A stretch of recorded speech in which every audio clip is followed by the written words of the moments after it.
Actions continue to pour in, both from community leaders and political figures in Central Florida. West 2's David Jones live in the newsroom. And David, you spoke today with the CEO of Shalom Orlando. She says they're stepping up security measures. She also says the organization is working to support members of the Jewish community, particularly those with family and friends in Israel. She says their hope is that peace comes to the region and quickly. With damage and casualties occurring on both sides in the Middle East, the Jewish community in Central Florida is watching events play out with deep concern. But it's really looking at all of this and thinking, when are we going to get to a place of security and peace? Marnie Mandel is the CEO of Shalom Orlando. She now lives in Central Florida, but just 2 years ago, she lived in Israel. One of the missiles landed about 150 meters from the buildings that I used to live in, where I have close friends. So there is a great amount of fear and nervousness for what will come.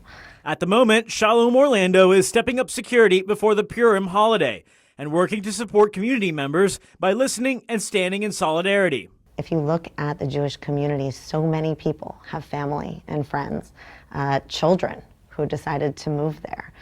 Some are in the army, some have children and grandchildren who live there. So this is a very present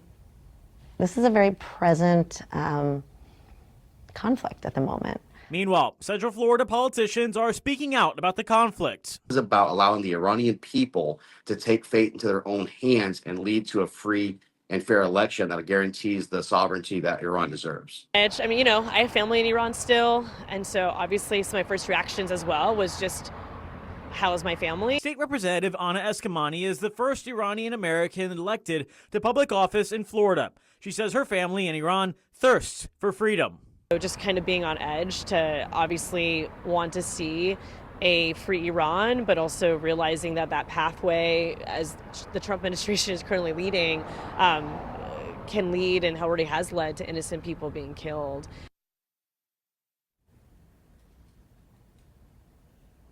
And the CEO of that Jewish organization says this evening's news of strikes in Jerusalem is the exact type of thing that Jewish people across Central Florida are in fear of. She says she and others will continue to pray for innocent people both in Israel and Iran. Jesse?